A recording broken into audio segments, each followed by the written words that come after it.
সে বাড়ি গিয়ে তুমি রাতের জন্য রান্না করো বেশি। মানে এখন আর এই ভর দুপুরে বাড়ি গিয়ে রান্নার প্রয়োজন নেই, তুমি বরং আমাদের সাথে খেয়ে নাও এখানে। হ্যাঁ গো পিসি, ননিদের সাথে বসে পড়ো দেখি, আমি তোমাদের খেতে দিচ্ছি। বেশ, তোরা যখন এত করে বলছিস তখন এইখানে খেয়ে যাই।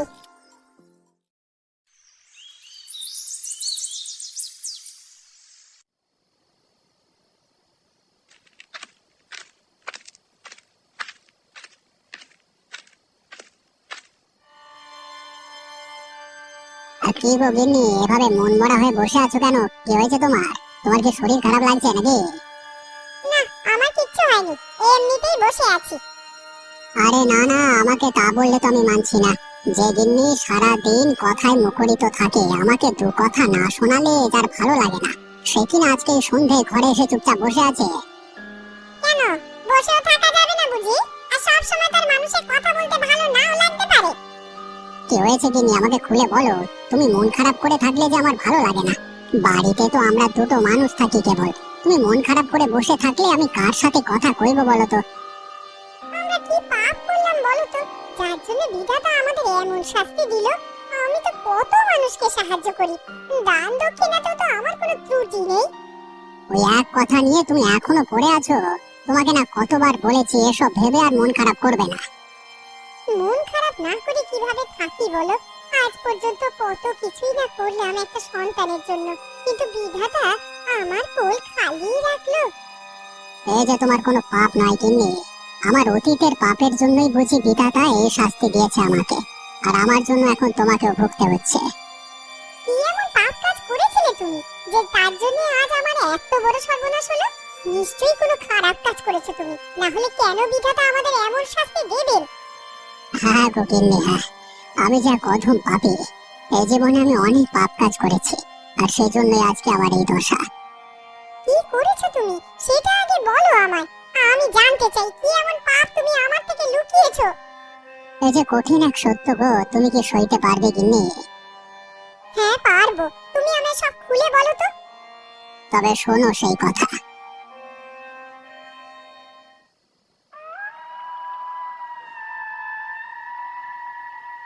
কমলা মা, ও কমলা মা, একবার এদিকে আয় তো। কি হয়েছে মামা, আমায় ডেকেছো তুমি? হ্যাঁ রে মা। তোমার কি কিছু লাগবে মামা? আমাকে এক গ্লাস জল খাওয়াবি, আমার যে বড্ড জল তেষ্টা পেয়েছে, মনে হচ্ছে গলা বুক শুকিয়ে কাঠ হয়ে যাচ্ছে। আমি এক্ষুনি তোমার জন্য জল নিয়ে আসছি মামা।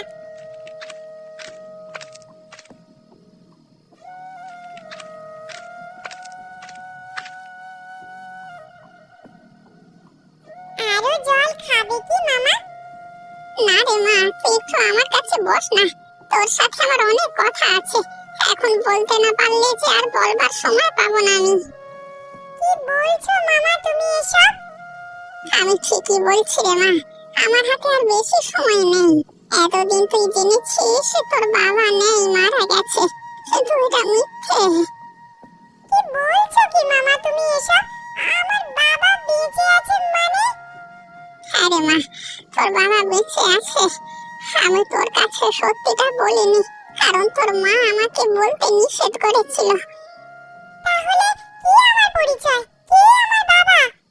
আজকে তোকে আমি সব খুলে বলবো, শোন তবে।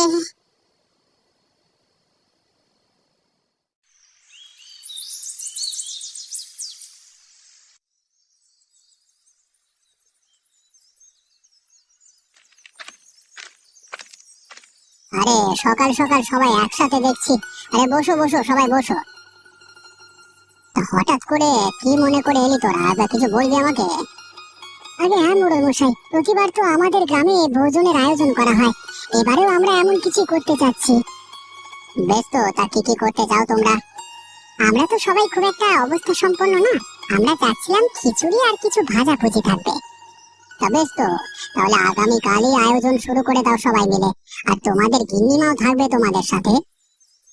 মরল, তুমি তো কাজের মেয়ে খুঁজছিলে একটা, আজ সকালে আমার কাছে একটা মেয়ে এসেছে থাকার জন্য, কিন্তু আমি তো নিজেই খেতে পাই না, তার যদি তোমার বাড়িতে একটু বেশ তো, তুমি ওকে রমার কাছে রেখে যেও খুড়ি। বাড়িতে একা একা গিন্নি আমার মন খারাপ করে থাকে খুব, বুঝলে? আমি ওকে সাথে করে নিয়ে এসেছি, ও বাইরে দাঁড়িয়ে আছে। যাবার পথে ওকে তাহলে রমার কাছে দিয়ে যাব। খুব ভালো করেছো খুড়ি। বাড়িতে একটা সঙ্গী থাকলে গিন্নির মনটা একটু ভালো থাকবে। আর আমার জমি থেকে শাকসবজি যা লাগে তোমরা নিয়ে যেও। আজকে তাহলে আমরা উঠি বাবু, কালকে সকাল সকাল আবার রান্নার তোড়জোড় শুরু করতে হবে। হ্যাঁ, সকালে এসে তোমাদের গিন্নিমাকে নিয়ে যেও, রান্নার তদারকি সব দেখবেও, বুঝলে? ঠিক আছে মোড়ল মশাই, আমি সকালে এসে নিয়ে যাবক্ষণ। এখন আমরা আসি তাহলে, কেমন?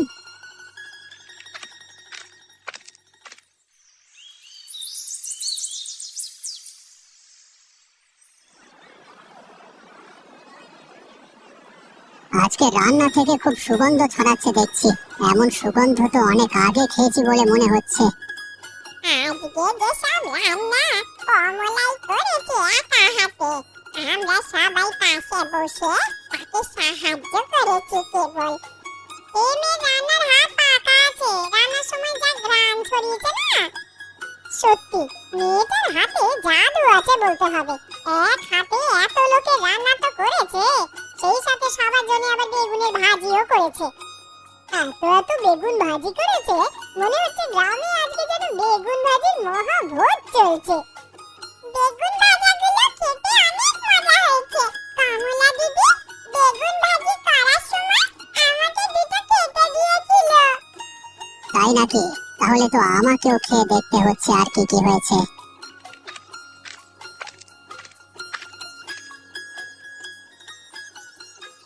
আর কিছু নেই বাবু, আজকে শুধু বেগুন ভাজিই করেছি। আজ গ্রামে বেগুন ভাজির মহাভোজ হবে। তোমাকে দেখতে কেমন পরিচিত লাগছে আমার। আমার পুরনো দিনের কোনো এক চেনা মুখের সাথে তোমার যে বড্ড মিল পাচ্ছি। ও হয়তো আপনার চোখের ভুল। এখন সবাই খেয়ে নিন তো দেখি। কই গো গোপাল দাদা, বিমল দাদা, সবাইকে খেতে দাও। আমি সবার পাতে বেগুন ভাজি দিচ্ছি।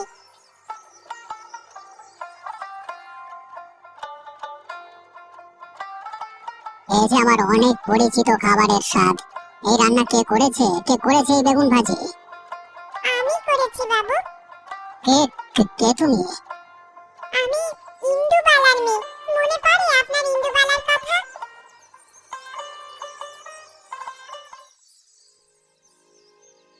আজকে আমি আর কিছু লুকাবো না তোমাদের থেকে। তোমাদের আমার সত্যিটা জানা দরকার। জীবনে যে পাপ করেছি সেই পাপের প্রায়শ্চিত্ত আমি করতে চাই। আপনার কথার আগামাথা কিছুই বুঝতে পারছি না তো বাবু আমরা। কি হয়েছে আমাদের খুলে বলুন তো। কমলা কি কোনো ভুল কাজ করেছে? না রে, কমলা যে আমার মেয়ে, আমার নিজের মেয়ে। সে কি কথা? আমরা তো কেউ জানতামই না যে গিন্নিমার একটা মেয়েও আছে। ও আমার মেয়ে নয় রে জয়া, ও যে আমার সতীনের মেয়ে। মানে আমরা তো কিছু বুঝতে পারছি না। আমি বুঝিয়ে বলছি সবাইকে। আজকে থেকে 22 বছর আগে ইন্দুবালার সাথে আমার সম্পর্ক ছিল। আমরা দুজনে লুকিয়ে বিয়ে করি। বাবা মেনে না নেওয়ার কারণে কয়েক মাস আমরা আলাদা ঘর সংসারও করি। কিন্তু বাবা আমাকে জমি জমার লোভ দেখালে আমি ইন্দুবালাকে ছেড়ে দিয়ে চলে আসি। ওদিকে যে হিন্দু অন্তঃসত্ত্বা হয়ে পড়েছে সেটা আমি জানতাম না। তারপরের গল্প না হয় আমিই বলি সবাইকে। এরপরে যখন তিনি আমার মাকে ছেড়ে চলে আসলেন, তখন মাকে নিয়ে আমার মামা অনেক দূরে চলে গেলেন। আমার যখন 8 বছর বয়স, তখনই আমার মা মারা গেল। কিছুদিন আগে মামাকেও হারিয়েছি। আজ আমার আপন বলতে আর কেউ নেই। তাই তো শেকড়ের টানে এই গ্রামে ফিরে এসেছি। আমিও সব জেনে বুঝেই তোকে রমার কাছে রেখে গিয়েছিলাম। আরে কে বলেছে তোর কেউ নেই?